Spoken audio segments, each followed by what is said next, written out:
বাংলাদেশের বাইরে পৃথিবীর বিভিন্ন প্রান্তে যেখান থেকে চ্যানেল আই দিচ্ছেন আপনাদের সকলকে সাদর আমন্ত্রণ তৃতীয় মাত্রা দেখবার জন্য আর সাম্প্রতিক নানা বিষয় নিয়ে আলোচনা করবার জন্য আমার আজকের অতিথি আমার বসা আছেন বাংলাদেশ আওয়ামী লীগ দলীয় সংসদ সদস্য এবং বাংলাদেশ সরকারের সাবেক উপমন্ত্রী ধীরেন্দ্র দেবনাথ শম্ভু। আমার ডানে রয়েছেন বাংলাদেশ জাতীয়তাবাদী দল বিএনপি দলীয় সাবেক সংসদ সদস্য কাজী মোহাম্মদ আনোয়ার হোসেন। স্বাগত আপনার দুজনকে স্টুডিওতে। মিস্টার ধীরেন্দ্র দেবনাথ শম্ভু, যা বাংলাদেশের জনগণের একটা দীর্ঘদিনের আকাঙ্ক্ষা যে দুর্নীতি নিয়ন্ত্রিত, আমি ঠিক মুক্ত শব্দটি ব্যবহার করব না, একটা বাংলাদেশ হবে। বিশেষ করে ৯০-এর পর থেকে এই আকাঙ্ক্ষাটা প্রবলভাবে বেড়েছে, যখন দুর্নীতি নিয়ে অনেক অনেক কথাবার্তা হচ্ছে। এর আগেও হয়েছে কথা, সেই এরশাদের শাসনামূল্য দুর্নীতি নিয়ে অনেক কথাবার্তা হচ্ছে, কিন্তু ৯০-এর পরে আকাঙ্ক্ষাটা মানুষের একটু ভিন্ন মাত্রা পেতে শুরু করেছে। তখন পৃথিবীব্যাপী টিআই দুর্নীতিতে কোন দেশ কোন অবস্থানে আছে সেটি নিয়ে রিপোর্ট যখন প্রকাশ করতে শুরু করলো, দেখা গেল পরপর বেশ কয়েক বছর বাংলাদেশ শীর্ষে আছে। তো এটি নিয়ে মানুষের এক ধরনের, মানুষ সবসময় তার কনসার্নটা ব্যক্ত করছে। সো আমি একটু যদি আপনার কাছ থেকে শুনতে পারি যে বিগত ৫ বছর এবং সঙ্গে এই ১ বছরে এই জায়গাটাতে বাংলাদেশ আওয়ামী লীগ এবং তার নেতৃত্বাধীন সরকার কতটা সফল হলো। দুর্নীতি পৃথিবীর সকল দেশে আছে, রাষ্ট্রীয় অর্থ, জনগণের সম্পদ। আপনি এগুলো তো অবৈধভাবে অনেকেই এগুলো নিয়ে নিচ্ছেন, তারা লুটপাট করছেন, এটা ঠিক। কিন্তু দুর্নীতি সম্পর্কে সুনীল গঙ্গোপাধ্যায়ের একটা ভালো একটা উক্তি আছে, সেখানে বলছে দুর্নীতি এমন একটা জিনিস, এটা ঠিক ভগবানের কাছাকাছি পাওয়ারফুল। উনি বলছেন যে আপনি উপরে চাইবেন, বামে ডাইনে সর্বত্রই তিনি আছেন, কিন্তু তাকে দেখা যায় না। আপনার পকেটে তিনি আছেন, কিন্তু দেখা যায় না। এটা ঠিক যে আমাদের একটা এখন যে অর্থনীতিটা, এই অর্থনীতিটা এখন এগিয়ে যাচ্ছে। আমরা একটা মধ্যম আয়ের দেশের স্বপ্ন নিয়ে এগিয়ে যাচ্ছি, এবং এটা খুব তাড়াতাড়ি, যেটা নেত্রী বলেছেন ২০২১, আমি মনে করি যে আমরা যেভাবে গ্রামীণ অর্থনীতিকে এবং গ্রামীণ দরিদ্র বা অসহায় মানুষগুলোকে তুলে আনার জন্য যে আপ্রাণ চেষ্টা এই সরকার করছে, তাতে আমরা একটা মধ্যম আয়ের দেশে শীঘ্রই পরিণত আমরা হব। কিন্তু আপনি যেটা বলেছেন দুর্নীতির কথা, দুর্নীতি চিরকালই ছিল, কম এবং বেশি। এখন দুর্নীতি বেশি আলোচনা হয় সংবাদপত্রের স্বাধীনতা, আপনার মিডিয়াগুলোর স্বাধীনতা। এখানে অবাধে আপনাদের নেতৃত্বে সকল ব্যক্তিরাই তো অবাধে কথাবার্তা বলছেন। তো সেই সময় ক্ষেত্রে নিশ্চয়ই দুর্নীতির ব্যাপারে আমরা দুর্নীতির বিরুদ্ধে লড়াই করেছি, এবং বঙ্গবন্ধু আমাদের মুক্তিযুদ্ধের মূল লক্ষ্যই ছিল একটা দুর্নীতিমুক্ত সমাজ গঠন করা, যেটা বঙ্গবন্ধু বারবার বলেছেন। এবং বঙ্গবন্ধুর সেই দুর্নীতিমুক্ত স্বপ্ন বাংলাদেশকে নিয়েই এখনো অনেক সংস্থা কাজ করছে যাতে দুর্নীতিটা কমে যায়। কিন্তু এই দুর্নীতি কমাইতে হলে আপনার প্রথমে দায়িত্ব নিতে হবে আমাদেরকে। আমরা যারা রাজনীতিতে আছি, আমরা যারা ক্ষমতার আশেপাশে থাকি, যারা ক্ষমতাকে এক্সারসাইজ করি, আমরা যদি এইখানে আমাদের সঠিক দায়িত্বটা পালন করতে পারি, তবে নিশ্চয়ই দুর্নীতি কমবে। আর যেটা আপনি বললেন যে আমাদের আমলে যে এখন দুর্নীতি নাই, এ কথা আমি বলবো না। দুর্নীতি নানা প্রকার হচ্ছে। আমি একরকম দুর্নীতি করছি, আমার অপরপক্ষ আরেক রকম দুর্নীতি করছে, গ্রামে একরকম দুর্নীতি হচ্ছে, শহরে একরকম দুর্নীতি হচ্ছে, অফিস আদালতে একরকম দুর্নীতি হচ্ছে। সকল ক্ষেত্রেই তো দুর্নীতি আছে। মানুষকে আমার প্রশ্ন ছিল যে এটিকে কমিয়ে আনবার জন্য আসলে আপনারা নিয়ন্ত্রণ করবার জন্য কি উদ্যোগ, দৃশ্যমান উদ্যোগ রয়েছে সরকারের, এবং কমে এসেছে কিনা সেটি একটি বড় প্রশ্ন। নিশ্চয়ই আপনি দেখবেন যে আমাদের এই গভর্নমেন্টের আমলে আমরা দুর্নীতির ব্যাপারে কিন্তু জিরো টলারেন্স গভর্নমেন্ট, কারণ কাউকে কিন্তু ছাড় দিচ্ছে না। এবং আমি এমনও শুনেছি যে অনেক কেস তো দুদকে আছে, সেখানে কে কোথায় কি দুর্নীতি করেছে নিশ্চয়ই এগুলো তদন্ত হচ্ছে, চুলচেরা বিশ্লেষণ হচ্ছে। এবং আমি মনে করি যে আমাদের মাননীয় প্রধানমন্ত্রী, উনি কাউকেই রেহাই দেবেন, ওনার দলের রেহাই দেবেন না, এবং সেভাবেই তো চলছে। এবং সম্প্রতি আপনি দেখবেন আমাদের অনেক মন্ত্রীরা, যারা সাবেক মন্ত্রী ছিল, বর্তমানেও যারা আছে পার্লামেন্টে, তাদের অনেকেই দুদকে, তারা সেখানে তাদের জিজ্ঞাসাবাদ, তাদের বিরুদ্ধে এফআইআর হয়েছে, মামলা চালু হয়েছে, চার্জশিট হয়েছে, কারো কারো চার্জ গঠন হয়েছে কোর্টে, এবং এগুলো তো আমরা দেখতেছি। এবং আমি আশা করি যে আমাদের সরকার, বিশেষ করে আমাদের মাননীয় প্রধানমন্ত্রী, উনি যে দৃষ্টিভঙ্গিটা নিয়েছেন, এই দৃষ্টিভঙ্গিটার ওনার মূল কথা হচ্ছে যে এই অর্থ লুটপাট বন্ধ করে দেশের অসহায় এবং গরিব মানুষগুলোর ভাগ্য পরিবর্তন করতে হবে। এবং সেইখানে কাজ করতে গেলে গভর্নমেন্টকে অবশ্যই জিরো টলারেন্সে যেতে হবে। এবং এইখানে কোনো ছাড় দেওয়ার কোনো প্রশ্ন আসে না। আমি মনে করি যে বিগত দিনের আগে তো দুর্নীতি দুদকের কোনো কাজই ছিল না, দুদককে শক্তিশালী করা হয়েছে, দুদককে এখন অনেক আপনি জানেন যে কত মামলা দুদকে, কত অভিযোগ, এগুলো তো রেডি হচ্ছে। এবং আমি তো মনে করি যে এই কাজগুলো শুরু হলে তখন টের পাওয়া যাবে যে দুর্নীতি কোথায় কোথায় এবং কাকে কাকে স্পর্শ করছে আইন, এগুলো কিন্তু শীঘ্রই ধরা পড়বে আমি মনে করি। মিস্টার কাজী আনোয়ার হোসেন, আপনি কিভাবে দেখছেন? আপনাকে ধন্যবাদ। এবং আমার প্রতিপক্ষ, আমার বন্ধুবর। প্রতিপক্ষ কেন? প্রতিপক্ষ কেন ভাই? প্রতিপক্ষ রাজনৈতিক দলের নেতা, তো সেই আজকের কথা যে আমরা বলছি, কাউন্টার সবাই যে কথা বললেন, আমি ওনার সাথে কিছু ক্ষেত্রে একমত, কিছু ক্ষেত্রে দ্বিমত পোষণ করেই আমার বক্তব্য রাখছি।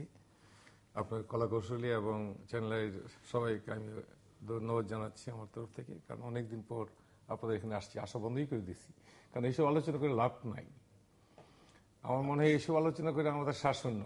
আমরা চাচ্ছিলাম যে আজকে ক্ষমতাসীন যারা আছে তাদের কানে গেলে তারা হয়তো কিছুটা লক্ষ্য করবে যে জনগণ কি বলছে, আলোচকরা কি বলছে। পৃথিবীর সব দেশে এটা হয়, কিন্তু দুর্ভাগ্য আমাদের দেশে এটা নেই। তো সৌম্যদা যেটা বললো যে জিরো টলারেন্স গভর্নমেন্ট চাচ্ছে, আবার উনিই বললেন দুর্নীতি সব দেশে আছে, সব দেশেই দুর্নীতি চলছে, কম আর বেশি। তো ওনার কথাই আমি দেখলাম যে উনি দ্বিধাদ্বন্দ্বে আছেন, টলারেন্সও চাচ্ছেন, আবার দুর্নীতি চলছে, পৃথিবীর সব দেশে আছে এই কথাও বলছেন।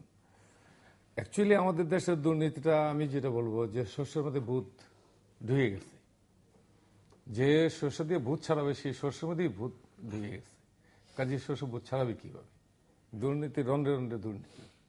আপনি বাংলাদেশের ইতিহাসে, কেন বিশ্বের ইতিহাসে এটা আছে কিনা আমার জানা নাই, যে এই যে ব্যাংকগুলি যেভাবে লুটপাট হচ্ছে, পাবলিক মানি, এত বড় দুর্নীতি, এত বড় লুটপাট, আজ পর্যন্ত একটা লোক, যে একটা কি ব্যাংক যেন, ব্যাংকের চেয়ারম্যান কি, বেসিক ব্যাংকের চেয়ারম্যান, শুধু তাকে এখান থেকে সহায় দেওয়া হলো 5,500 কোটি টাকা লুটপাটের পর তাকে শুধু সহায় দেওয়া হলো, তার কোনো জবাব দিতে নাই। হলমার্ক, তারপরে আরো কি বিসমিল্লাহ গ্রুপ, আরো অনেক, আজকেও শুনলাম 2,000 কোটি টাকা নাই। এবং আমি যা শুনছি জনগণ যেটা আপনার ইন্টেলেকচুয়ালরা যেটা বলে যে ব্যাংকের থেকে মানে 40-45 হাজার কোটি টাকা লুটপাট হয়েছে। পৃথিবীর ইতিহাসে আছে কিনা আমি জানি। প্রথম যখন লুটপাট এলো হলমার্কের, তখন আমাদের মাননীয় অর্থমন্ত্রী বললেন যে এটা সামান্য টাকা। 4,500 কোটি টাকা লুটপাট হওয়ার পর যদি অর্থমন্ত্রী মহোদয় এই কথা বলেন এটা সামান্য টাকা, এটা আমাদের কোনো ব্যাপারই না, হইতেই পারে। এই পর্যন্ত কোনো বিচার বা কাঠগড়ায় দাঁড়াতে বা কারো একটা উদাহরণ সৃষ্টি করার মতন চোখে আমাদের পড়ে নেই। আর দুর্নীতি দমন কমিশনের কথা অনেক কিছুই বললেন উনি।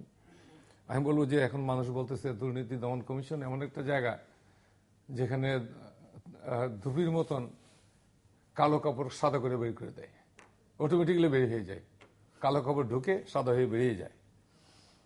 তো দুর্নীতি দমন কমিশন তারা কি করছে এটা কিন্তু পাবলিকের কাছে এখন প্রশ্নবোধক হয়ে দাঁড়াইছে। তো কাজেই দুর্নীতি দমন কমিশন আগে ছিল, এখনো আছে। অতীতের দুর্নীতি দমন কমিশন কোন সময় বিরোধী দলেরও বা সরকারি দলের কাউকে কোনো কিছু করতে পারেনি, এটা আমরা বলি। বাট ওনারা তো এখন তো দুর্নীতি দমন কমিশন মন্ত্রীদের ডাকছেন, প্রাক্তন মন্ত্রীদের মামলা করছেন, আমি বলতে জেলে যাচ্ছেন। দুর্নীতি দমন কমিশনের যে আইনটা করা হয়েছে, এটা হয়তো সম্ভবত জানেন, যে আইনটাতে কোনো জামিন দেওয়া যাবে না, কিন্তু আমরা দেখলাম এর মধ্যে 3-4 জন জামিন হয়ে গেছে, তারা এপিলেট ডিভিশনও যায়নি। আবার নিম্ন আদালত থেকে, আমি শেষ করি, নিম্ন আদালত থেকে আমাদের মান্নান সাহেব জামিন হয়েছে, তার স্ত্রী জামিন হয়েছে, এরপর এই 2 জন সরকারি জামিন পাইছে, এটা আমার জানা নাই। আর বদি সাহেব যেটা পাইছে সেটা হলো হাইকোর্ট থেকে। কিন্তু দুর্নীতি দমন কমিশন বলছে এখান থেকে কোনো জামিন দেওয়ার কোনো বিধানই নেই, নিম্ন আদালত থেকে প্রশ্নই ওঠে না। তো হয়ে যাচ্ছে তো এই মামলা আর এই আইন, এটার এক্সিকিউশনটা কতটুকু আমাদের রেজাল্ট দেবে এটা আমার সন্দেহাতীত। কারণ এইভাবে দুর্নীতি দমন কমিশনের এইগুলি আবার কিছু কিছু ক্ষেত্রে দেখা যাচ্ছে তারা সার্টিফিকেট করে দিচ্ছে না, কোনো দুর্নীতি পাওয়া যায়নি অনেক ক্ষেত্রেই এ পর্যন্ত দেখেন। বাট কিছু ক্ষেত্রে সার্টিফিকেট দিচ্ছে, এরকম মনে হয় না আপনার কাছে যে কিছু ক্ষেত্রে কিছু লোক সম্পর্কে মানুষের পারসেপশনটাই চেঞ্জ হয়ে যাচ্ছে, এটা খারাপ মানুষ হিসেবে চিহ্নিত হচ্ছেন, এটা দুর্নীতিবাজ হিসেবে তিনি কারো কারো মাথার মধ্যে ঢুকে চেঞ্জ হয়ে যাচ্ছে। আর যখন কালো কাপড় সাদা হয়ে বেরোতেছে তখন মানুষ বলতে করতেছে এটা দবদবে সাদা। আচ্ছা, এটাও তো একটা ব্যাপার, দবদবে সাদা। এই যে কতগুলি ব্যাপার ছিল, যেমন আপনার শেয়ার শেয়ার মার্কেট কেলেঙ্কারিটা, এই যে হাজার হাজার টেন্ডারবাজি হচ্ছে, এই যে লুটপাট হচ্ছে, আমরা তো এই দেশের নাগরিক, আমাদের জন্ম এই দেশে, আমরা কিন্তু সবাইকে চিনি, সবাইকে চিনি আমরা, তাই না? কোথায় কি হচ্ছে আমরা কিন্তু জানি, হয়তো বা বলতে পারছেন, আপনারা বলতে পারছেন না। আপনার মিডিয়াও দেখি এখন অনেকটা কন্ট্রোলে চলে আসছে, মানে সব কথা সবসময় সব জায়গায় বলা যাবে না। তো এখন ব্যাপারটা হইল, এইভাবে তো একটা দেশকে আপনি দুর্নীতিমুক্ত করতে পারবেন না। যে কথাটা সমুদ্র বললো যে মিডিয়া এখন অনেক স্বাধীন, এটা ঠিক, আমি তার সাথে একমত নই। মিডিয়া এখন অনেক পরাধীন, কারণ যে মিডিয়া আইন করা হয়েছে এটা উনিও জানে, আমিও জানি, যে মিডিয়া কি বলতে পারবে কি বলতে পারবে না সেটা মিডিয়াকে বাইরে দেওয়া হয়েছে। কাজে এখানে দুর্নীতিকারী সুশাসন বলেন, বিচার বিভাগ বলেন, বলেন, সব জায়গায় একই অবস্থা, একটা হতাশাগ্রস্ত। আমি একজন মুক্তিযোদ্ধা হিসেবে দেশ স্বাধীন করছিলাম, তখন জীবন বাজি রেখে সেই যে চিন্তা চেতনায় আমি দেশকে স্বাধীন করেছি, আজকে এই 43 বছর পরে মনে হয় যে আমরা কি করেছি, কেন করেছি। আমি আজকে যদি সেই যুদ্ধে মারা যেতাম, তাহলে আমার বাপ মা হয়তো সারা জীবন কেঁদে কেঁদে বুক ভাসায় তারা ইন্তেকাল করতেন। আর আমি নিজের চোখে কি দেখে যাচ্ছি, আমার ভবিষ্যৎ বংশধরদের জন্য যে স্বপ্ন দেখছিলাম, একটা সুন্দর স্বাধীন বাংলাদেশ, গণতান্ত্রিক ধারায় দেশ চলবে, অর্থনৈতিক মুক্তি পাবে, মানুষ স্বাধীনভাবে চলতে পারবে, আজকাল এটা অবক্ষয় এমন পর্যায়ে আসছে যেটা উনি বলছে জিরো টলারেন্স ঠিকই একটা জায়গায়, সেটা হলো বিরোধী দল কেউ কিচ্ছু বলতে পারবে না, বিরোধিতা কথাই বলতে পারবে না, এখানে জিরো টলারেন্স। আবার আসবো আপনার কাছে, মিস্টার ধীরেন্দ্র দেবনাথ শম্ভু। এখানে আনোয়ার ভাই অনেক কথাই বলেছেন, যে রাষ্ট্রীয় সম্পদ দুর্নীতির ডেফিনেশনটা কি। পাবলিক মানি, অর্থাৎ স্টেটের মানি যারা আত্মসাৎ করবে সেটা দুর্নীতি। কিন্তু আপনার সঙ্গে আমরা ব্যক্তিগত ট্রানজাকশনে যদি সেখানে প্রতারণা হয়, দ্যাট ইজ নট কারাপশন। তো সেখানে এইটার জন্য বর্তমানে যে কাজ বেশি হচ্ছে এইটার বিরুদ্ধে, এবং দুর্নীতি যেটা জিলু সাহেব বলেছেন, দুর্নীতি নিয়ন্ত্রণের জন্য কিন্তু ব্যাপকভাবে কাজ হচ্ছে। আর এগুলো যদি আপনারা অস্বীকার করেই যান, তাহলে তো আমরা উৎসাহ হারাই ফেলাই। আজকে আমার দলের এমপিরা তো রেহাই পাচ্ছেন, আমি দুর্নীতি করলে আমি তো রেহাই পাবো না। সেখানে এটা তারপরে আপনি ব্যাংকের দুর্নীতির কথা বলছেন। এই ব্যাংকের দুর্নীতি তো শুরু হয়েছে অনেক আগে। এই ব্যাংকের দুর্নীতি আমরা ধরছি, এই যে হলমার্ক করে চিল্লাচিল্লি করেন আপনারা, এবং আপনারা বলেন যে হলমার্ক তো আমরা ধরছি, বরং হলমার্ক আপনারা উৎসাহিত করছেন। আপনাদের সময় হলমার্কের জন্ম, এবং আপনাদের সময় এই টাকা পয়সাগুলো লুটপাট হয়েছে। এভাবে হবে না। এখানে গভর্নমেন্টের কোনো এখানে পৃষ্ঠপোষকতা নাই, গভর্নমেন্টের কোনো সমর্থন নাই। এখানে ব্যাংক স্বাধীনভাবে ব্যাংক চলে। সেখান থেকে হলমার্কের বাড়ি কিন্তু আমার এলাকায়, আমি জানি হলমার্ক সম্বন্ধে। হলমার্ক আপনার ডেস্টিনি করাপশনটা আবিষ্কার কিন্তু প্রথমত সংবাদ মাধ্যমে, এবং তার চেয়ে তো আগে মানে গোড়ার কথা বলে প্রথম তৃতীয় মাত্রায় হলমার্কের ইস্যুটা আলোচনা হয়। Thank you. এই তো এখানে তো হলমার্কের সাথে এখানেই তো আপনার মিডিয়ার সার্থকতা তো এখানে আপনারা এটাকে প্রকাশ করেছেন, বা এটাকে আপনারা দেখাতে পেরেছেন। গভর্নমেন্ট অ্যাকশন নিতে আপনি বলেন, আনোয়ার ভাই আপনি বলেন যে এই হলমার্কের ব্যাপারে সেখানে আওয়ামী লীগ বা আমাদের গভর্নমেন্ট কোনো সেখানে তাকে কোনো সাপোর্ট করেছে, বরং এই হলমার্কের বিচার যাতে হয়, যাতে টাকা পয়সাগুলো ফেরত আসে, সেই জন্য আমরা আপনার চেষ্টা করছি, গভর্নমেন্ট এবং দুদক। এটা এভাবে বলার কোনো মানে হয় না। একটা জামিন সম্পর্কে আপনি বললেন, জামিন দেওয়া না দেওয়া এটা কোর্টের ব্যাপার। আর সকল মামলাই তো স্ট্রং প্রাইম এফিসি থাকে না। আপনার যদি স্ট্রং প্রাইম এফিসি না থাকে, সেখানে এমন কোনো আইন থাকা উচিত না যে জামিন দেওয়া যাবে না। আমাদের দেশে ফৌজদারি বিধানই হলো জামিন দেওয়া হয় বিধান, আটকায় রাখাটা কোনো বিধান আমাদের আপনার ক্রিমিনাল প্রসিডিওর সাপোর্ট করে না। জামিন কোর্ট তার বিবেচনায় জামিন দেবেন কি দেবেন না। এখানে অভিজ্ঞতা পর্যন্ত কোর্ট যদি অনুমান করে যে না এই অপরাধ প্রমাণ হবে না, বা ভবিষ্যতে এই অপরাধের গুরুত্ব কম, সেখানে হয়তো জামিন দেয়। কিন্তু জামিন দেওয়া যাবে না এমন কোনো কথা কিন্তু কোনো আইনে দুদক কিন্তু বলছে যে কোনো বিধান নাই, জামিনের বিধান নাই। যেটা বলুক তারা কোর্টে, হাইকোর্টে বা সুপ্রিম কোর্টে বলবো যে তাদের বিধান নাই। আপনি অর্থমন্ত্রীর কথা বলছেন যে 4000 কোটি টাকা, উনি কিন্তু এটা কোনো চোরের পক্ষে গান নাই। ওনার কথাটা বলাটা টোনটা ছিল এই যে আমাদের এখন বিশাল অর্থনীতি, মানুষে আপনারা কেউ হতাশ হবেন না, দেশবাসীকে তিনি বলেছেন। এটা নিয়ে আপনাদের এত মানে ভয় পাওয়ার কিছু নাই, এটা একটা সামান্য অর্থ। আমাদের যে দেশে বাজেট হয় 2.5 লক্ষ হাজার কোটি টাকা, 3 লক্ষ হাজার কোটি টাকা, সে দেশে 4000 কোটি টাকা, 2000 কোটি, 1000 কোটি টাকা, সেই তুলনায় তো কম। সেই তিনি বলেন এইটাকে অর্থমন্ত্রী সেখানে তার পক্ষে কথা বলেন নাই। উনি দেশের জনগণকে বোঝাবার জন্য যে না এটা হয়েছে, দুর্নীতিটা হয়েছে, কিন্তু এটা নিয়ে হতাশ হবার কিছু নাই, এটা খুবই অল্প মাত্রার টাকা, কারণ আমাদের মূল রাষ্ট্রীয় ভান্ডারের তুলনায় এটা তো খুবই কম। সেইভাবে উনি কথা বলেন। তারপরে আপনারা আজকে দুদককে নিয়ে সমালোচনা করেন, বলেন যে দুদক সার্টিফিকেট দিয়ে দেয়। বিএনপির চেয়ারপারসন বেগম খালেদা জিয়া এবং তারেক রহমান কোকো এরা যদি দুর্নীতি মামলায় না থাকতো আপনি আজকে এই কথা বলতেন না। যেহেতু তাদের বিরুদ্ধে মামলাটা না পার্সোনাল না, তার মানে আপনি কেন একেবারে জেনারেলাইজ করে ফেলান যে মানে দুদক প্রশ্নবিদ্ধ ছিল না? কোন জিনিসটা, কোনটা প্রশ্নবিদ্ধ না সেটা বলেন আপনি। আমি প্রশ্নবিদ্ধ না আমার অনেক কাজের জন্য, আপনি আপনার কাজের জন্য অনেক জায়গায় প্রশ্নবিদ্ধ না, এটা কথা না। কথাটা হচ্ছে যে এই যে দুদক প্রতিষ্ঠানটা এটাকে আমাদের এগিয়ে নিতে হবে। আপনার আমার সকলের যারা মনে করেন যে আমরা অপরাধের মধ্যে নাই বা দুর্নীতিকে আমরা সমর্থন করি না, আমাদের উচিত এটাকে নৈতিক সমর্থন দেওয়া এবং শক্তিশালী করা। আপনি এইভাবে কথা বললে তো মানুষই মনে করবে যে দুদক একটা কিছুই না। দুদক ইজ সামথিং। আপনি দুদকে থেকে আমাদের এই যে মন্ত্রী উপদেষ্টা কেউ তো রেহাই পায় না। কি হয়েছে তাদের? কিন্তু না তাদের কি হয়েছে, আলটিমেট কি? না ইনকোয়ারি তো করে আপনাদের সময় তো কোনো এগুলো হাত দিতেন না। এই ইনকোয়ারি তো আইওয়াস শুনে আমরা বলছি এগুলো আইওয়াস হলে সেটা আপনি বলতে পারেন, কিন্তু অ্যাকচুয়ালি কি আইওয়াস? নো। আপনার এই যে মন্ত্রীদেরকে ডেকে নেওয়া হয়, তাদেরকে জিজ্ঞাসাবাদ করা হয়, তাদেরকে হাজির হইতে বলা হয়, এখানে তো দুদকের আপনি সুপ্রিমেসি প্রমাণিত হচ্ছে। তা আপনি এটা এইভাবে যদি দুদককে আপনি এইভাবে বলতে পারেন না, এটা বলা উচিত না। আপনার ইন্দিরা গান্ধী একটা খুব ভালো একটা উক্তি করেছিলেন, বলে যে আমরা যারা রাজনীতি করি, আমরা যারা পলিটিশিয়ান বা আমরা যারা রাষ্ট্র ক্ষমতায় আসা যাওয়া করি, কোনো আদালতে প্রমাণ হওয়ার দরকার নাই যে বিচার হয়ে যে উনি দুর্নীতিবাজ। জনগণই ব্যাপকভাবে যখন বলতে শুরু করে যে মিস্টার শম্ভু কারাপশন করে, ওইটাই বিচার এবং ওইটাই দুর্নীতির প্রশ্ন। আদালতে কি সব দুর্নীতির প্রমাণ হবে? আপনি পারবেন সব দুর্নীতির বিচার করতে? তাত্ত্বিক কথা না, রিয়াল। আপনি রাজনীতি করেন, আপনি ইন ওয়ান সেন্স এটা কিন্তু খুবই মূল্যবান কথা যে পলিটিক্সে এটা তাত্ত্বিক। হ্যাঁ, পারসেপশনটা ম্যাটার করে। পারসেপশন ইম্পর্টেন্ট, যেটা আপনার এই ওনার কথা আপনি অন্য অনেক ক্ষেত্রে প্রয়োগ করতে পারবেন, কিন্তু আপনার আলোচনার মধ্যে না, এই যে আপনি যে কথাটা বলছেন এটা তাত্ত্বিক এবং এটা যথার্থ আছে।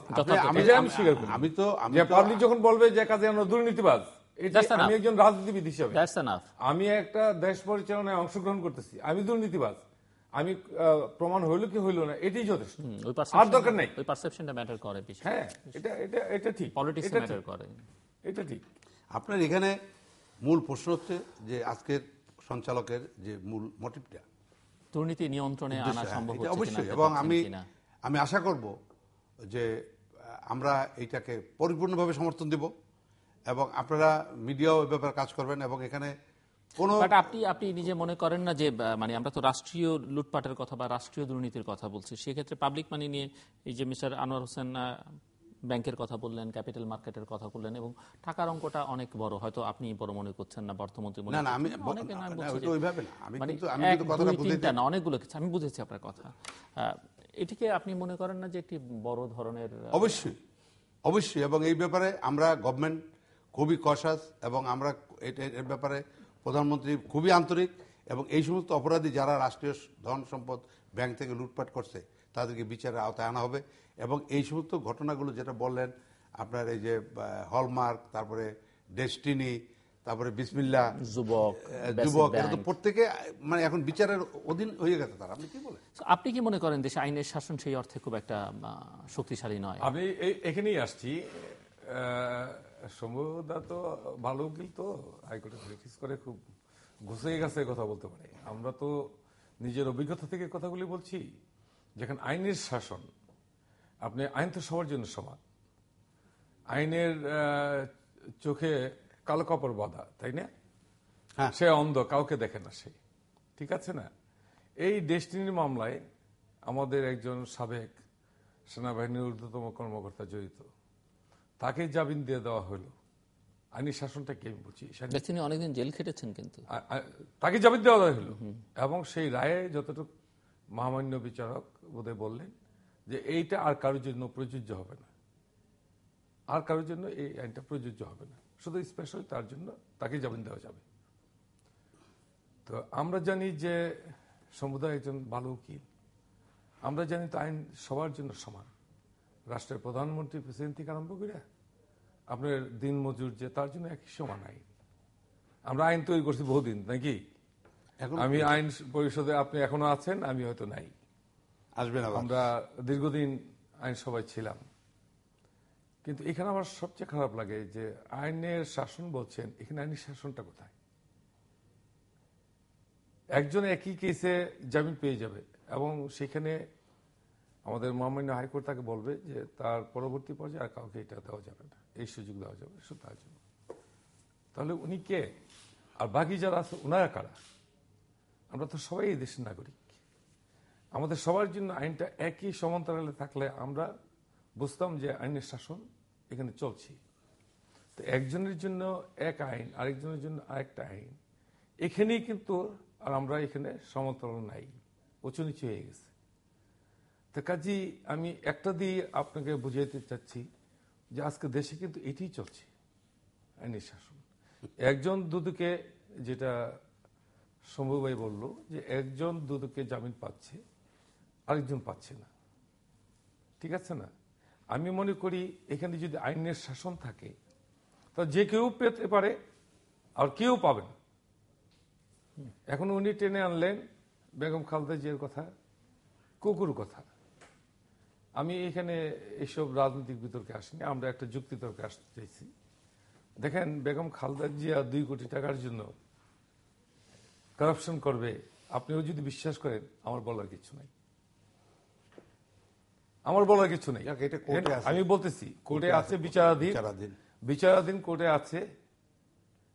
আপনি যদি ওনাকে মনে করেন যে উনি 2 কোটি টাকার জন্য এত 2বার 3বারের প্রধানমন্ত্রী, আমি মাঝে মধ্যে বলি কথা শেষ করি, আমি কথা শেষ আমি আপনি একটা বলা হবে না, আপনি লিখে রাখেন।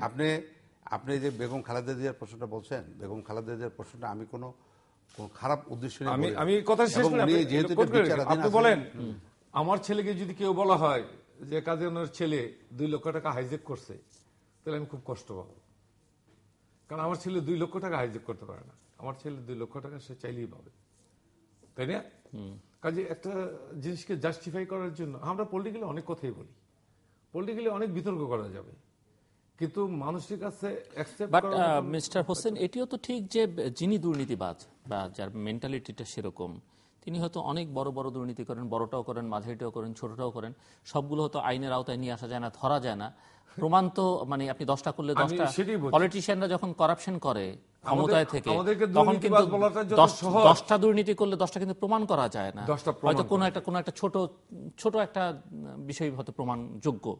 আমি সেটাই বলছি যে আইন যদি তার নিজস্ব গতিতে চলতো, আইন আছে আমাদের দেশে, কিন্তু আইনের প্রয়োগটা আপনার বিভিন্ন ক্ষেত্রে বিভিন্ন রকমের হচ্ছে, যার জন্য আমি বলছি যে প্রথমেই বলছিলাম যে শস্যের মধ্যে ভূত থাকলে ভূত তাড়াবে। আপনার আইনের যদি সমান্তরাল ইয়েটা থাকতো, এক্সিকিউশনটা থাকতো, তাহলে কিন্তু আইন ঠিকই আছে, কিন্তু আইনের প্রয়োগটা ক্ষেত্র বিশেষ হচ্ছে। আমি আপনার যে মনে ব্যথা পেয়েছেন সবচেয়ে বড় দুর্ভাগ্য বলায় আমি একটা এখানে একটু ব্যাখ্যা দিতে চাই। আমি শেষ করি, তাড়াতাড়ি। আমাদের দুর্ভাগ্য হলো এটা যে আপনি যদি জিরো টলারেন্স আনতে হয়, আইনের যে প্রয়োগটা সেটা করে জিরো টলারেন্সে নিয়ে আসতে হবে। যে কেউ আমার চোখে অন্ধ, আমি কাউকে দেখি না, কে প্রধানমন্ত্রী, কে মন্ত্রী, কে এমপি, কে দিনমজুর, আমার কাছে ওইটা নেই, আমি ওইটাই দেখবো, কিন্তু আজকে ওইটা নাই। সেই জন্য এটাকে জিরো টলারেন্স আনা। আপনি যে বেগম খালেদা জিয়ার কেসটার কথা বলার পর আপনি এটা রিপিট করার দরকার নেই। আমি বলি, এটা আমি কোনো ব্যাড সেন্সে বলি নাই। আমার কথা হচ্ছে যে আমরাও দেখতে চাই, দেশবাসী দেখতে চায় বেগম খালেদা জিয়া এই মামলায়। আপনি কিন্তু একটু আগে বলছেন, আপনি একটু আগে বলছেন যে ইন্দিরা গান্ধী বলছিল যে আমি দুর্নীতিবাজ প্রমাণ হওয়ার আগেই পাবলিক কনসেপশনটা যদি এরকম হয়, এটি আমার জন্য যথেষ্ট। আমি কিন্তু আপনার সাথে একমত। হ্যাঁ, ওইটা ঠিক আছে। আমরা রাজনীতি করি, আমরা জনগণের সম্পদ হরণ করার জন্য আসি। এই জায়গাটায় কিন্তু বেগম খালেদা জিয়ার প্রশ্নটা আসায় আমি বুঝি আপনি বিএনপি করেন, এটা স্বাভাবিক। আপনি আমার কথা বললো, আমার নেত্রী সম্পর্কে বললো, আমার মধ্যে একটা আঘাত আসতো। আমি সেটা চাই যে বেগম খালেদা জিয়ার কেসটা মিথ্যা প্রমাণিত হোক। আরে মিথ্যা প্রমাণিত হোক, প্রমাণ হবে না তো। আমি বলছি প্রমাণ হওয়ার জন্য যে আইনের প্রয়োগ, সেই আইনের প্রয়োগ, এই সমস্ত কথা এগুলো ঠিক হচ্ছে না। দেশের আইন এবং আদালত বিচারক সম্পর্কে এত নেতিবাচক ধারণা থাকাটা, এটা আমাদের একটা মানে আমাদের নীতি নৈতিকতার, আমি মনে করি এটা পদস্খলন। আপনি মনে করেন দেশে আইনের শাসন আছে? নিশ্চয়ই, ভালোভাবে আছে, নিশ্চয়ই আইনের শাসন আছে। হ্যাঁ, তারপরে উনি যেটা বলছেন জেনারেল হারুন সম্পর্কে, একটা উদাহরণ দিয়েছে, জেনারেল হারুনের জামিন হলো, তারটা হলো না কেন? আপনি আনোয়ার ভাই, আপনি তো মুক্তিযোদ্ধা, আমিও মুক্তিযোদ্ধা। আমাদের কিন্তু গভর্নমেন্টের একটা আইন আছে যে একটা অপরাধে একজন মুক্তিযোদ্ধাকে মুক্তিযোদ্ধা হিসেবে তাকে কিন্তু আপনার খালাস দেওয়ার বহু মামলা এই দেশে জিল্লুর সাহেব জানতে পারেন, অনেক মামলা কিন্তু এভাবে অনেক রেহাই পাইছে না। সেইখানে আপনার জেনারেল হারুন এই ছিল আপনার ডেস্টিনি এবং জেনারেল হারুন একজন বিখ্যাত মুক্তিযোদ্ধা, উনি বাংলাদেশ সেনাবাহিনীর প্রধান ছিলেন। এখানে ওনাকে, আর এই যে কেসটা হয়েছে সেই কেসটা ওনার অপরাধ কতটুকু, প্রশ্ন হচ্ছে সেইটা। নিশ্চয়ই আদালত এটা দেখেই দিচ্ছেন যে ওনার অপরাধ কতটুকু, এবং উনি এই ধরনের হাজার হাজার কোটি টাকার যে দুর্নীতি বা লুটপাটের ভিতরে উনি কতটা জড়িত ছিলেন, উনি কতখানি কনসার্ন, এটা দেখেই তো মহামান্য আদালত তাকে জামিনটা দিচ্ছেন। আমার যেটা ধারণা অ্যাজ এ লয়ার ওটা এটা, এবং বলছে যে এটা সে অ্যাজ ফ্রিডম ফাইটার এবং যেহেতু সেনাবাহিনীর প্রধান ছিলেন তাকে জামিন দিয়েছে। জামিন দেওয়ার অর্থ এই না তাকে খালাস দিয়েছে, মামলা is running, case is running. Mister Shambhu, আরেকটা কথা প্রচলিত আছে যে দেশে আইনের শাসন না থাকলে আসলে গণতন্ত্র থাকে না। তো আপনি যেহেতু বলছেন দেশে আইনের শাসন আছে, আমরা ধরে নিতে পারি যে এখানে গণতন্ত্রটাও বেশ ভালোভাবেই আছে, কি মনে করেন আপনি? গণতন্ত্র বলতে আমি একটা কথা বলি, গণতন্ত্র কার গণতন্ত্র এটা আমরা আমাকে ওই বিতর্ক যেতে যাচ্ছেন, গণতন্ত্র না উন্নয়ন? না, উন্নয়ন তো থাকবেই, উন্নয়ন একটা জাতি থাকবেই, কিন্তু গণতন্ত্রটা কার জন্য প্রযোজ্য? আমি গণতন্ত্র কোটালা প্যান্ট পরা, আমার টাকা পয়সা আছে, আমার গাড়ি আছে, আমার গণতন্ত্র? গরিবের গণতন্ত্রের কথা ভাবছে যারা গণতন্ত্রের জন্য গলা ফাটায় ফেলায়, তারা গ্রামীণ অসহায় দরিদ্র মানুষগুলোর কথা ভাবছে, তাদের অর্থনৈতিক উন্নয়ন, ভাগ্য উন্নয়নের কথা তারা ভাবছে। যদি তারা ভাবতো, আপনারাও গলা ফাটিয়েছেন, আপনারাও ভোটের অধিকার, ভাতের অধিকারের রাজনীতি করেছেন, দীর্ঘকাল বলেছেন। গণতন্ত্র এখন কার্ল মার্কসের ভাষায় বুর্জোয়া গণতন্ত্র। এই তো বছর 6 আগেও আপনারা বলতেন আপনাদের মূল রাজনীতি হচ্ছে ভোটের অধিকার আর ভাতের অধিকার প্রতিষ্ঠা, এবং এখান থেকে আমরা চ্যুত হই নাই। এখন যেটা হচ্ছে দেশে, আপনি যে গণতন্ত্র চিল্লাচ্ছে, এখানে জামাতও গণতন্ত্র চায়, তারাও গণতান্ত্রিক অধিকার চায়। কতখানি গণতান্ত্রিক অধিকার পাবে একটা জামাতের মতো একটা পার্টি? তার গণতান্ত্রিক অধিকার তো আপনিই রেখেছেন। না, ঠিক আছে, কিভাবে এসেছে এখন তো সময় নাই, আপনি তো এত গভীরে যাওয়া, তারা কিভাবে আসছে সাংবিধানিকভাবে? আজকে শুনেন, এই যে যুদ্ধ অপরাধীদের বিচার হচ্ছে, আমরা কত কিছু করতেছি, দেশের মানুষ জীবন দিচ্ছে, কত মানুষ পড়ায় মারতেছে, হরতাল হচ্ছে, দেশের কোটি কোটি টাকা জাতীয় সম্পদ তারা নষ্ট করতেছে। কিন্তু আজকে তো এখন একটা প্রশ্ন যে এই যুদ্ধ অপরাধীর বিচার 42 বছর পরে কেন হচ্ছে, যেখানে 34,000 যুদ্ধ অপরাধীরা এবং রাজাকার আল বদর আল শামসা যেখানে গ্রেপ্তার ছিল 1975 সনের 31শে ডিসেম্বর জিয়াউর রহমান একটা আদেশে সমস্ত যুদ্ধ অপরাধীদেরকে তিনি কেন জেল থেকে মুক্তি দিয়ে দিয়েছিলেন? আজকে এদের বিচার হওয়ার আগে সমস্ত মানুষের কাছে প্রশ্ন থাকা উচিত যে কেন তাদেরকে মুক্তি দিল জিয়াউর রহমান। এটা আমার প্রশ্ন। উনি তো একজন ফ্রিডম ফাইটার। আমরা 75 সনে যখন অ্যারেস্ট হই বঙ্গবন্ধু হত্যার পরে 3 বছর জেল কেটেছি ভাই। সেখানে যাই দেখলাম যে সমস্ত জেলখানা বোঝাই রাজাকার আলবদর, এবং আমার বাবাও মুক্তিযুদ্ধে নিহত হয়েছেন এবং তাকে যারা খুন করেছে তারাও সেখানে ছিল। কিন্তু মাত্র আপনার 1.5 মাস 2 মাস পরের দিকে একদিন গভীর রাত্রিবেলা তারা সব রিলিজ, তাদের নেই আর। আজকে যুদ্ধ অপরাধী 40 বছর বিচারে যে বাধাগুলা সৃষ্টি হচ্ছে, উনিও যুদ্ধ অপরাধী বিচারের বিপক্ষে কথা বলবেন না।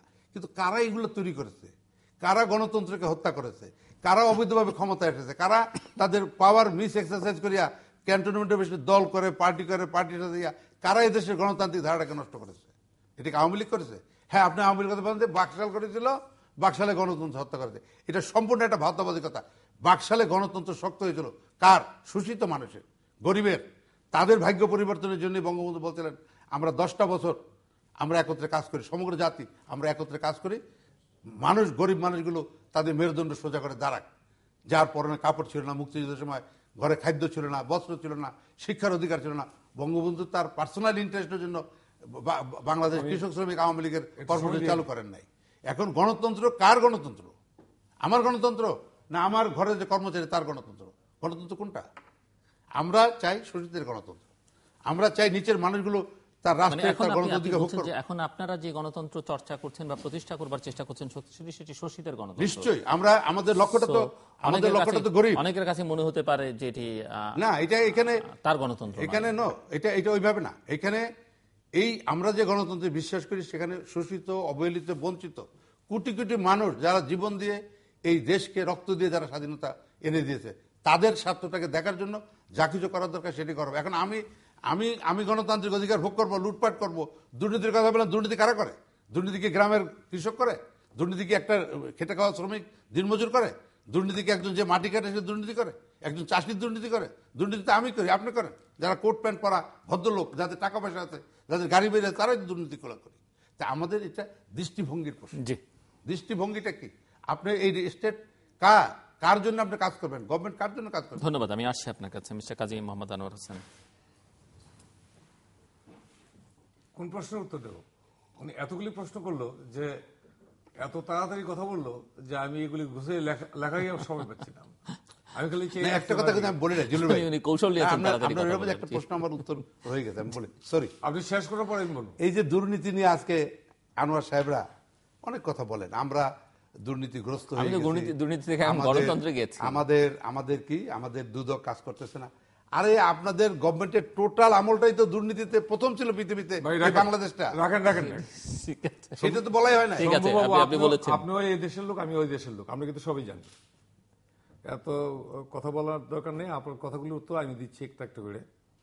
যুদ্ধ অপরাধীদের বিচার সম্বন্ধে আমাদের কোনো আপত্তি নেই। আমি একজন মুক্তিযোদ্ধা হিসেবে আমি চাই যে যুদ্ধ অপরাধীদের বিচার হোক। 1971 সালে দেশ স্বাধীন হওয়ার পর, আমরা মুক্তি পাওয়ার পর, খান সবুর খান, তারপরে আমাদের প্রধানমন্ত্রী ছিল যে শাহজিউর রহমান, তারপরে আপনার সাগর চৌধুরী, সাগর বাবা তো মারাই গেল, ফজল কাদের চৌধুরী, সাগর চৌধুরী এবং আরো অনেক, কাজী কাদের, তাদেরকে কে ছাড়লো? সম্ভব আপনার মনে আছে কি? আপনার মনে নাই, একটু স্মৃতিতে নিয়ে আসেন। তাদেরকে কে ছাড়লো জেল থেকে? আমি এই ইতিহাস বললে অনেক সময় লাগবে আমার চোখের সামনে। আমরা তখন আন্ডার ট্রায়াল ছিল। ভাই প্লিজ কথা বলতে দেন, উনি শেষ করুন, তারপর প্লিজ কথা বলতে বলেন প্লিজ। আপনি তো বলবেন। তখন আমরা তো ক্ষমতায় আছি, শুনেন, আমরা 32 নম্বরেও গেছি, আমরা তখন বিশ্ববিদ্যালয়ের অঙ্গনেও দেখছি, আমরা আন্দোলন করছি। এই ইতিহাস আমাদের সামনে, আমাদের প্রজন্ম হয়তো ইতিহাস শুনবে, আর আমরা কিন্তু স্বচক্ষে দেখা।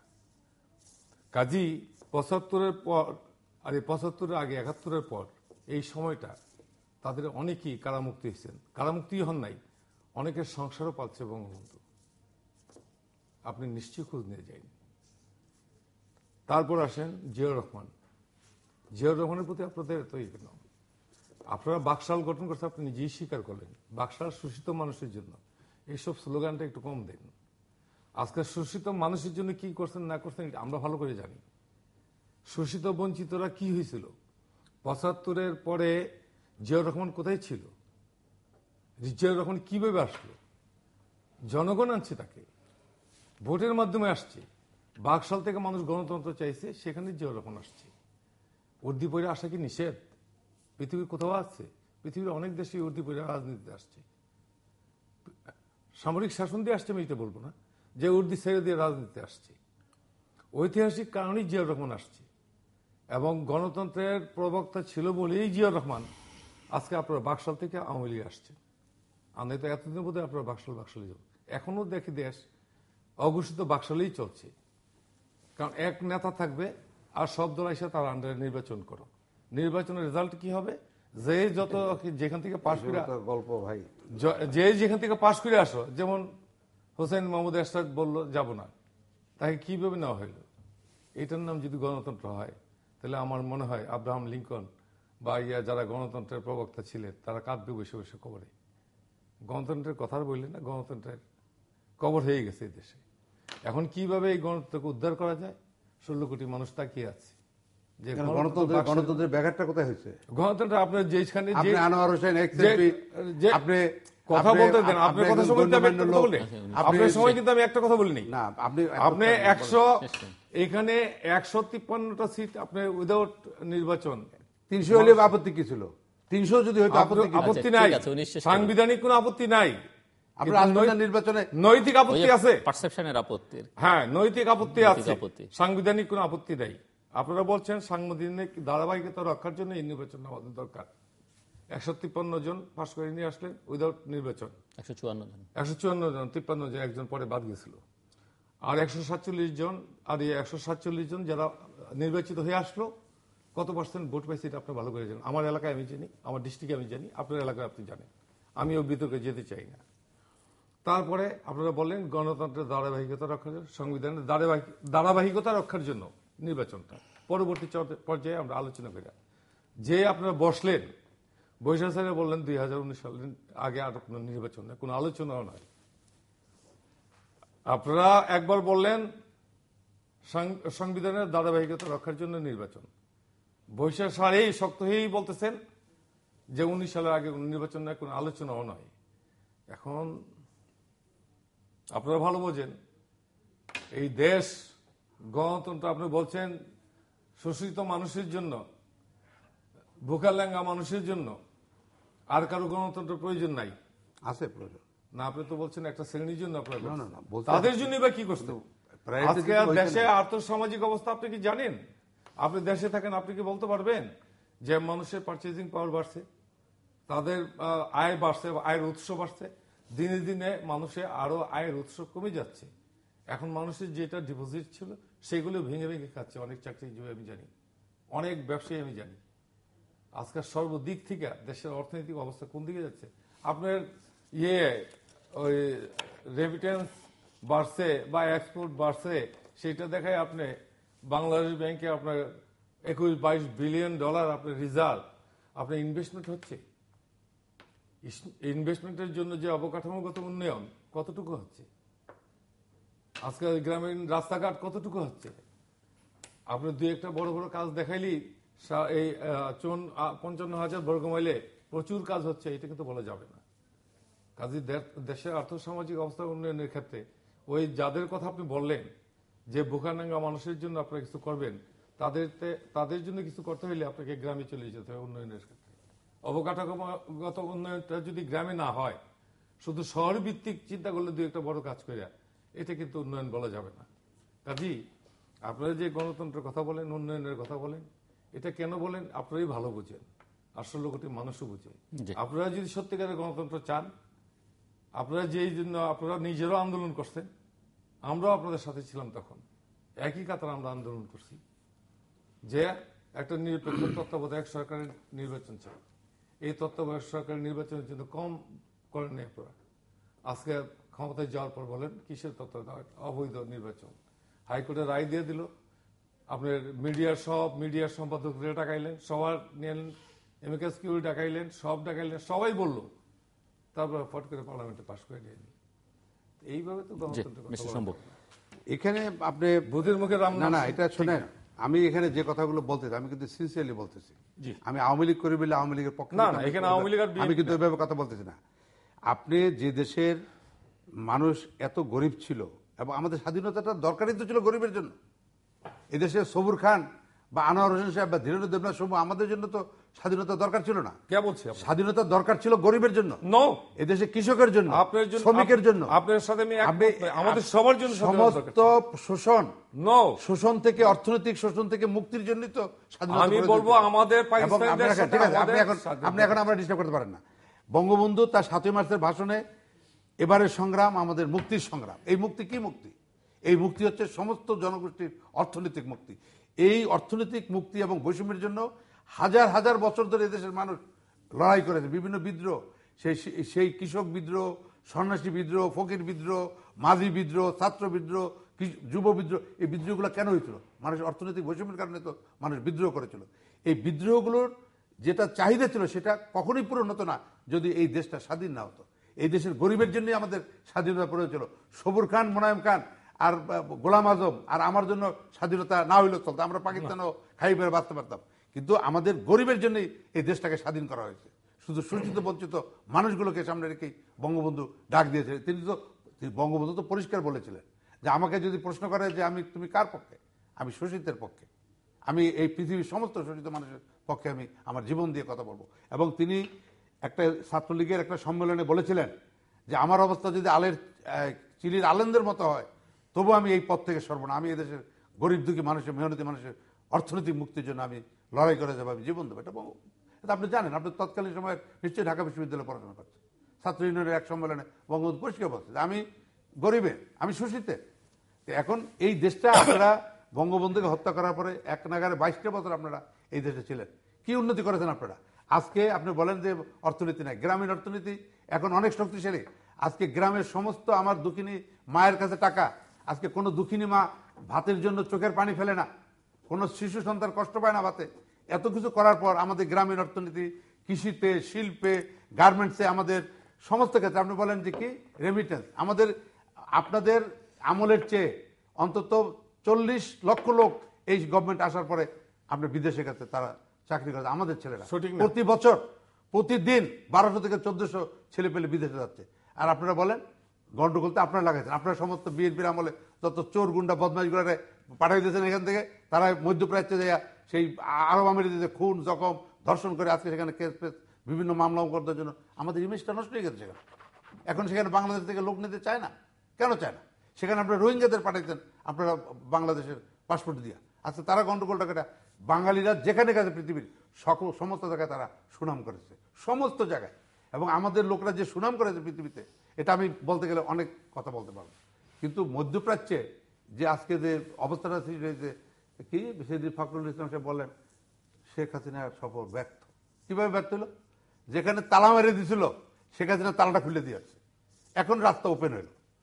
এখন এইভাবে বললে হবে না। আমি তো মনে করি যে এই দেশের অর্থনীতি এখন কি আবুধাবিতে লোকজন যাবে বাংলাদেশে? নিশ্চয়ই যাবে, এটা তো পথ খোলা। এবং তারা বলেছে আমরা এগুলো we are considering the matter, নেতৃত্ব বলেছেন যেগুলো ভিসার সমস্যার সমাধানও তো এখনো হয়নি। কোনটা? ইভেন ভিসার সমস্যার সমাধান না, সেটা তো সেইটা ভিসার সমস্যাটাই তো ওই একই সমস্যা, অর্থাৎ তারা এখন লোক নিচ্ছে না। এখন আপনি যেতে চাইলেও তো যেতে পারছেন না ভিসা। না, এখন আপনি ভিসার ব্যাপারে নিশ্চয়ই এটা তো এখন উনি আসলেন মাত্র, কি আলাপ আলোচনা হয়েছে না তো, এবং এখানে যে একজন লেবার অ্যাটাচি তারা দিবে করে বলছে, এটা তো আমাদের জন্য একটা প্লাস পয়েন্ট। আজকে এখানে আমি খুব দুঃখ পাই আনোয়ার ভাই, আপনি একজন মুক্তিযোদ্ধা এবং একজন সমাজের একজন অত্যন্ত গুণী ব্যক্তি, আপনি পার্লামেন্টের মেম্বার ছিলেন, দেশে যে অর্থনৈতিক উন্নতি হয়েছে আপনি স্বীকারই করেন না। আরে আজকে আপনার বাজেট ছিল 30,000 40,000 কোটি টাকার বাজেট, 80,000 কোটি টাকার বাজেট শেষ পর্যন্ত আপনার করে গেছেন। আজকে শেখ হাসিনা তার দক্ষতা বলে এই দেশে আজকে 3,00,000 কোটি টাকার বাজেট করতেছেন। এত উন্নয়নমূলক কাজ হচ্ছে, গ্রামীণ অর্থনীতিতে ব্যাপকভাবে পরিবর্তন এসেছে, শিক্ষা দীক্ষা স্কুল কলেজ একেবারে কিছুই হচ্ছে না। এইভাবে বললে তো মানুষ আপনাদেরকে নিশ্চয়ই ভালো দেখবে না। নিশ্চয়ই আপনি তো বলার সময় হুঁশিয়ার কথা বলবেন, নিশ্চয়ই আপনি আন্তরিকতা নিয়ে সত্য কথাগুলো বলার চেষ্টা করবেন।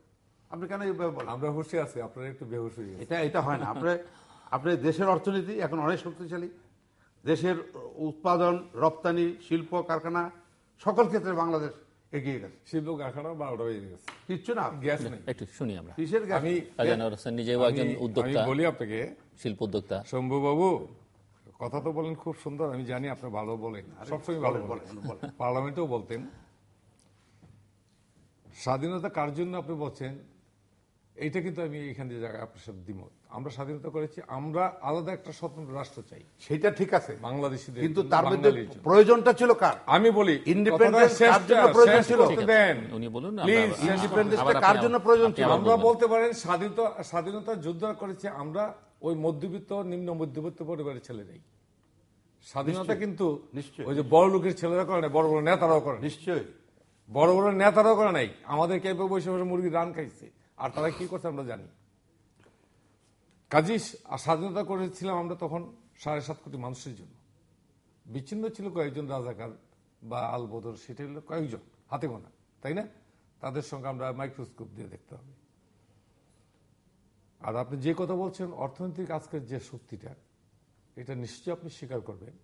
আমরা দুইটা কারণ, একটা হইল যে আমার যে বিদেশি আমার যে শ্রমিক ভাইয়েরা আছে, যারা বিদেশে চাকরি নিয়ে মাথার ঘাম পায়ে ফেলে যারা রেমিটেন্স পাঠাচ্ছে, এই রেমিটেন্সের পাঠানোর তাদের চাকরির ব্যবস্থা প্রথমেই কিন্তু শহীদ রাষ্ট্রপতি জিয়াউর রহমানের আমল থেকে শুরু হয়েছে।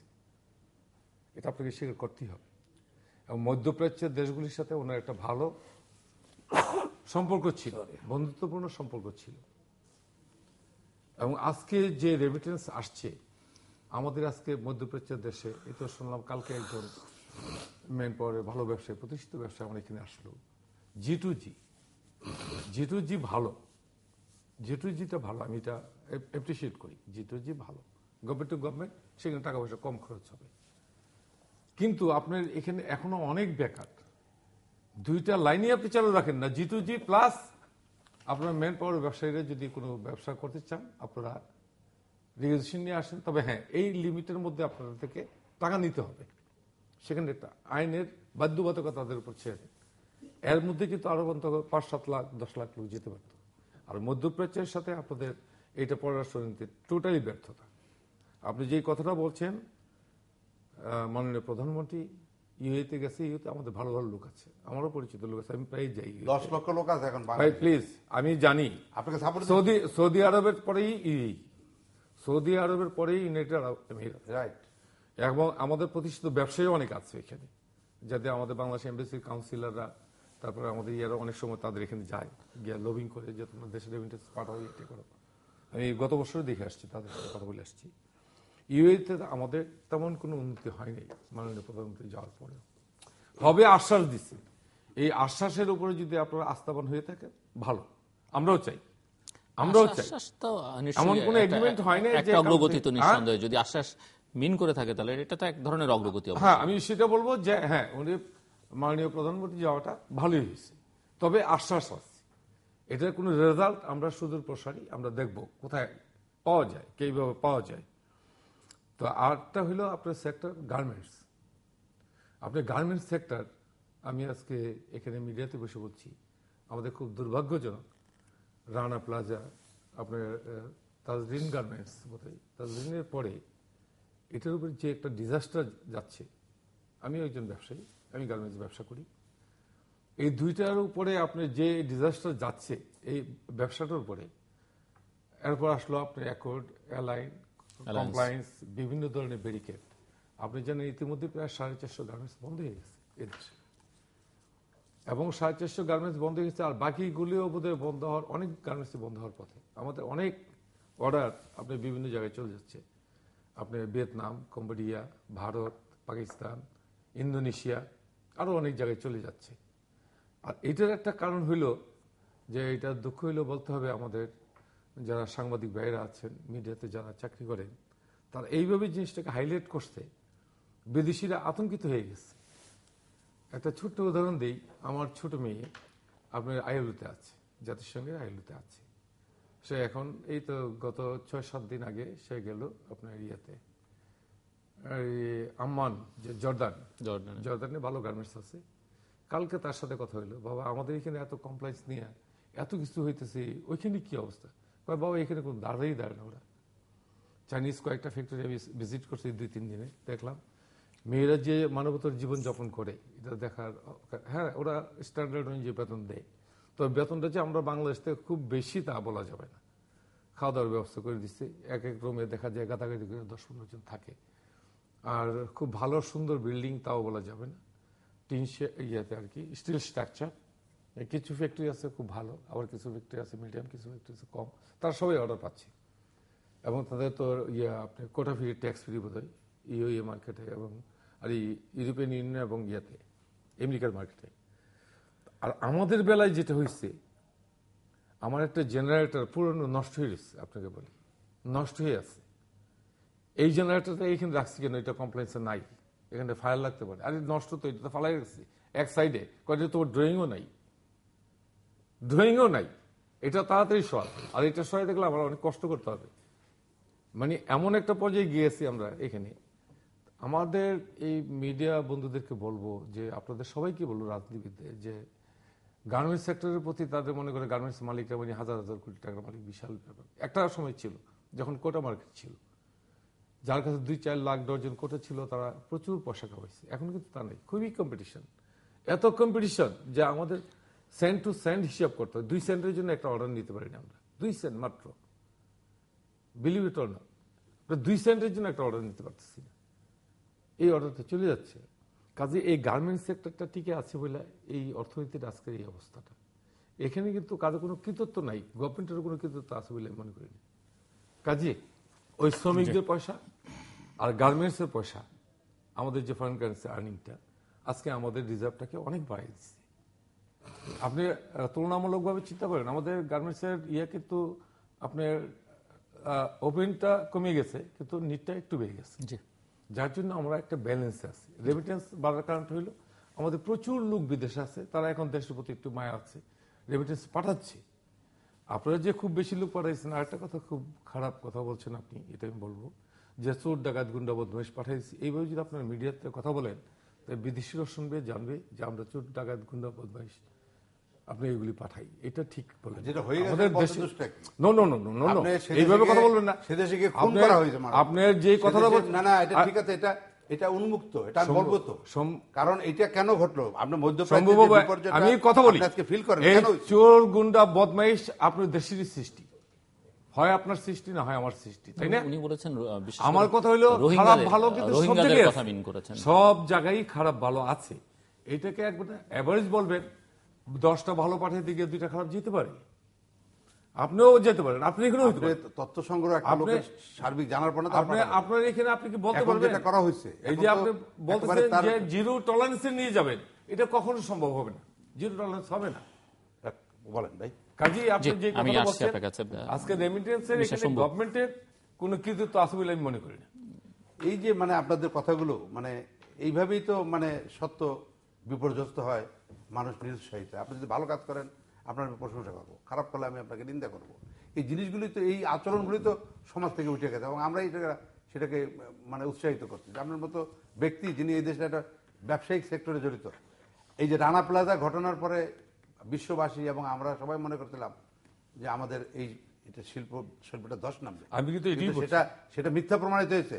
কারণ রানা গার্মেন্টস এর ঘটনা ঢাকা আছে, আপনি জানেন না, তাহলে আপনি জানেন না। না আমি বলি, আমাকে বলতে চান, আমি যেটা জানি সেটা বলে, কারণ আমি তো ব্যবসা করি না, আমি গার্মেন্টস শিল্পের মালিক, আমি ব্যবসায়ী। এখন সেটা আপনার কথা আমার কথা পার্থক্য থাকবে। এখানে আমি দেখব দূর থেকে যে রানা প্লাজা এবং তাজরিন ঘটনার পরে আমরা ভেবেছিলাম যে আমাদের একটা বিপর্যয় হবে, কিন্তু সেটা মিথ্যা প্রমাণিত হয়েছে। এবং এই ঘটনার পরে এবার রপ্তানি বেশি হয়েছে, আপনি জানেন সেগুলো। এবং আমাদের এই যে বলেন যে কি রেমিটেন্স আসছে, এটা গভর্নমেন্টের কোনো কৃতিত্ব নাই, আমাদের গার্মেন্টস শিল্পে আমরা উন্নতি করেছি, আমাদের রপ্তানি বেড়েছে, আমাদের কোনো কৃতিত্ব নাই। তাই আমাদের কৃতিত্বটা কার কৃতিত্ব রে ভাই? এটা কৃতিত্বটা কার? এটা প্রাইভেট সেক্টর কাকে দ্বারা উৎসাহিত হচ্ছে? আজকে এই প্রাইভেট সেক্টর 50 বছর স্বাধীনতার আগে ছিল এই সেক্টর? এটা তো স্বাধীনতার ফসল। আজকে দেশটা স্বাধীন হয়েছে বললে আপনি আজকে একটা আন্তর্জাতিক মানের ব্যবসা করতে পারেন। আপনার সাথে এখানে দ্বিমত নাই। এই যে যারা শুনেন, যারা এই যে না প্লিজ আপনি আমার কথা দিতে পারবেন না, যারা আজকে এই যে লক্ষ লক্ষ মানুষ বিদেশে যাচ্ছে, পাকিস্তানের আমলে কয়টা লোক বিদেশে যেতে পারছে? একটা পাসপোর্টই তো আপনি পান নাই। আপনার মতো ব্যক্তি একটা পাসপোর্টের জন্য আপনাকে ইসলামাবাদ যেতে হতো, একটা ইন্টারন্যাশনাল পাসপোর্টের জন্য। আপনাকে পাসপোর্ট দিত না। আজকে স্বাধীনতার জন্যই তো আজকে আমাদের এই যা কিছু সৌন্দর্য আমাদের জীবনে, আমাদের রাষ্ট্রে, আমাদের জাতির সবকিছুর পিছনেই তো আমাদের স্বাধীনতা। এবং স্বাধীনতার জন্য আজকে আমরা এগিয়ে যাচ্ছি। এবং আপনি কি মনে করেন যে বাংলাদেশ এরকম থাকবে? বাংলাদেশ এরকম থাকবে না। বাংলাদেশ অনেক উন্নতি হবে। আপনি দেখেন না, আমাদের দিনে দিনে সবকিছুর উন্নতি হচ্ছে। আমরা যেখানে কথা বলছি এই জায়গাটা কত সুন্দর হয়ে গেছে, এখন থেকে 6 মাস আগে এরকম ছিল না। এরকমই তো হচ্ছে সবকিছু। এইভাবে বলা ঠিক না। আমি আরেকটা জিনিস, আপনি আমাকে বাকশাল নিয়ে অনেক কথা বলছেন, আমি বাকশালের সমর্থক। আপনাদের নেতা জিয়াউর রহমানের কিন্তু দরখাস্ত দিয়ে বাকশালের সদস্য হয়েছে, এটা আপনার কবিরা দিয়ে না? হ্যাঁ, কবিরা দেবেন কেন? আপনি জানেন না? আপনি জানেন না জিয়াউর রহমান যে বাকশালের সদস্য হয়েছে আবেদন করে, সেটা আপনি জানেন না? একেবারে শেষের দিকে 2 মিনিট সময় আপনার জন্য কনক্লুড করবার জন্য আপনি যে কথাটা বলছেন এখানে আপনার সাথে আমি একমত। দেখেন, স্বাধীনতা যুদ্ধ আমরা করেছিলাম এই জন্য যে বৈষম্যটা ছিল। আজকে আমি এমপি হয়েছি কয়েকবার, আপনি এমপি হয়েছেন, মন্ত্রী হয়েছেন, আজকে আমি ব্যবসায়ী, আজকে আমি প্রতিষ্ঠিত, এই স্বপ্ন দেখেই হয়েছে। আমরা স্বাধীনতা হয়েছিলাম এই বৈষম্যটার জন্য। এইখানে কিন্তু আপনার সাথে কোনো দ্বিমত নাই। এই কথাটা আপনি বারবার রিপিট করার কোনো দরকার নাই।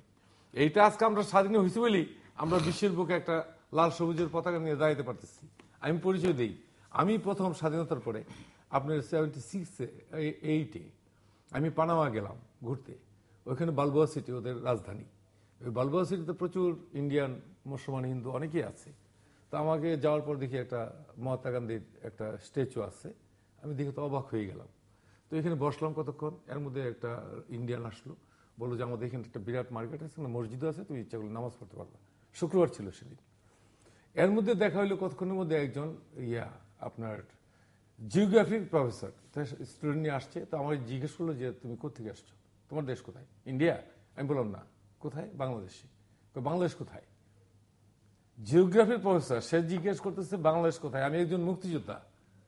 আমার তখন মাথায় রক্ত উঠে গেছে। বলে কি দেশ স্বাধীন করলাম, সারা পৃথিবী আমাদেরকে দেখলো, আমরা এত 30 লক্ষ লোক শহীদ হইল, তারপরে জানেন না বাংলাদেশ কোথায়।